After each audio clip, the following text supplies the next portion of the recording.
Dans cette vidéo, nous allons présenter PVSYST CLI, un puissant outil en ligne de commande conçu pour simplifier et automatiser les fonctionnalités principales de PVSYST.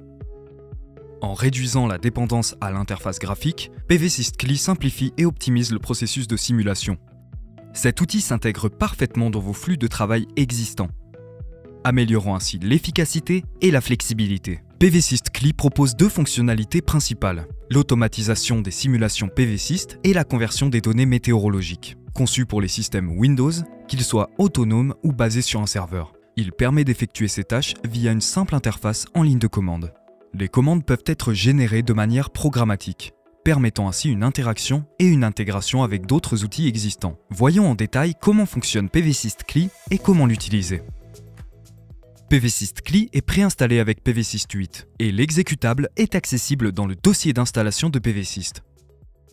La version d'essai permet d'effectuer jusqu'à 250 simulations sur une période de 60 jours. L'utilisation de l'outil au-delà de cette version d'évaluation nécessite un abonnement annuel à PVSYST CLI.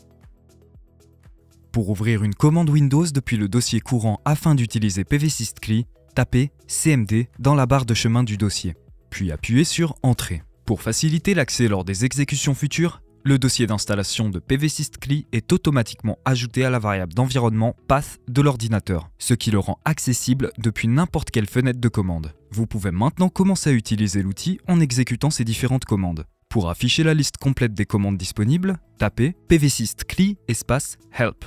Cela affichera toutes les commandes prises en charge par l'outil. Pour obtenir des informations détaillées sur une commande spécifique, utilisez PVSYST CLI espace Help suivi du nom de la commande. Cela fournira une description de la commande ainsi qu'une liste de ses options. Des explications détaillées et des cas pratiques pour ces commandes sont disponibles dans la documentation en ligne de PVSYST CLI à l'adresse www.pvsyst.com/help-cli. Exécuter une simulation.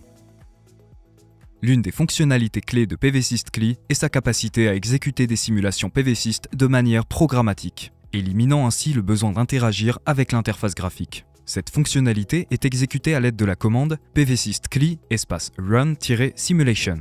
Lorsqu'elle est invoquée, cette commande effectue une simulation PVSYST à partir des fichiers de définition existants et génère le rapport de sortie et les résultats correspondants. La simulation PVSYST CLI est entièrement équivalente à l'exécution d'une simulation PVSYST depuis la fenêtre du projet. La commande run-simulation s'exécutera dans le contexte d'un espace de travail donné et sur un projet préexistant. Cela signifie qu'il est nécessaire de préparer dans l'espace de travail souhaité tous les fichiers nécessaires. Pour ce faire, une configuration initiale peut être réalisée via l'interface PVSYST afin de configurer un projet et une variante valide. Les paramètres obligatoires pour la commande run-simulation sont le chemin complet vers votre espace de travail PVSYST contenant le projet à simuler, le nom du projet à simuler et le nom de la variante à simuler. Exécutons une première simulation simple en ne spécifiant que ces paramètres obligatoires. Nous saisissons PVSYST CLI espace run-simulation. Puis ajoutons les paramètres obligatoires séparés par un espace. Le nom du paramètre, suivi d'un 2 points, puis de la valeur du paramètre entre guillemets. Cette commande exécutera la simulation pour la variante VC0 du projet Geneva situé dans l'espace de travail à la racine du disque C. Un fichier CSV de sortie contenant les résultats de la simulation sera généré dans le dossier de l'espace de travail. Notez que le fichier météo utilisé est celui configuré pour le projet et donc également disponible dans l'espace de travail spécifié. L'un des avantages clés de PVSYST CLI est la possibilité de remplacer ces fichiers sans interagir avec l'interface utilisateur. Cela vous permettra d'exécuter rapidement plusieurs simulations du même projet avec différents fichiers météo pour des comparaisons et des analyses. Exécutons la simulation précédente avec un fichier de données météo spécifique. Désormais, la simulation utilise le fichier MET spécifié et peut donner des résultats différents. En utilisant n'importe quel langage de programmation, un cas d'utilisation courant consisterait à itérer sur tous les fichiers MET dans un répertoire spécifié, puis à construire et exécuter les lignes de commande correspondantes avec PVSYST CLI.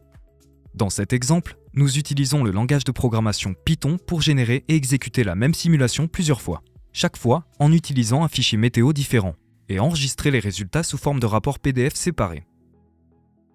Pour ce faire, nous utilisons l'option supplémentaire RPF, qui spécifie le chemin du fichier PDF généré pour chaque simulation. Notez que cette option est sous forme abrégée, nécessitant donc seulement un tiret. Avec la commande run-simulation, il est également possible de spécifier d'autres paramètres d'entrée en utilisant des fichiers RVT, SFI et des fichiers de paramètres avancés.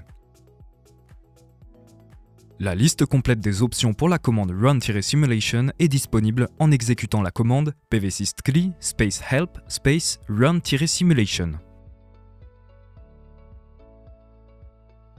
Conversion des données météo. La deuxième fonctionnalité clé de pvsys_cli est la conversion des données météo. L'instruction convert-météo convertira les données météo au format CSV en un fichier MET, utilisable dans les simulations pvsyst ou pvsys_cli. Dans pvsyst, l'opération équivalente est l'importation de fichiers personnalisés. Le cas d'utilisation le plus courant pour cette fonctionnalité est l'importation d'un ensemble de fichiers provenant d'un service tiers ou de vos propres mesures, à utiliser dans les simulations pvsyst. Pour voir les paramètres de la commande convert-météo, tapez pvsys_cli --help convert-météo. Voici les paramètres obligatoires pour la commande convert-météo. Le chemin complet vers le fichier CSV à convertir, le chemin complet vers le fichier MEF nécessaire pour la conversion. Ce fichier contient la description du format du fichier source. Le chemin complet vers le fichier site nécessaire pour la conversion, le chemin complet vers le fichier MET de sortie à générer. Une explication détaillée de ces fichiers est disponible dans l'aide en ligne de pvsyst et de pvsys_cli. Exécutons maintenant une commande de conversion de données météo dans pvsys_cli. Cette commande convertit le fichier d'entrée geneva-pvsyst-std-ghi.csv en un fichier MET standard pvsyst nommé generatedwithcli.met.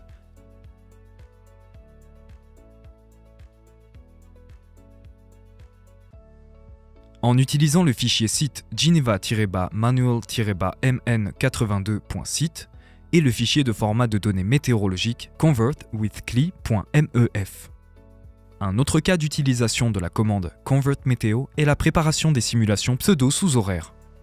Les simulations sous-horaires peuvent être approximées par la procédure de simulation pseudo-sous-horaire. Cela consiste à diviser les données en fonction des eurodatage minutes, puis à exécuter la simulation séparément pour chaque groupe.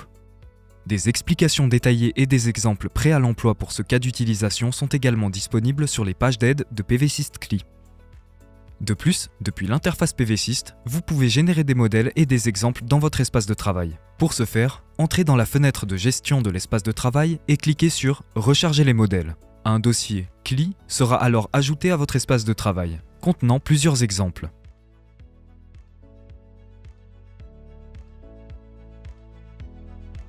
pvsys_cli est une révolution, simplifiant les simulations pvsyst et la conversion des données météo grâce à l'automatisation et la flexibilité. Il permet de gagner du temps, d'améliorer l'efficacité et de s'intégrer parfaitement au flux de travail. Commencez à utiliser pvsys_cli dès aujourd'hui pour faire passer vos projets solaires au niveau supérieur.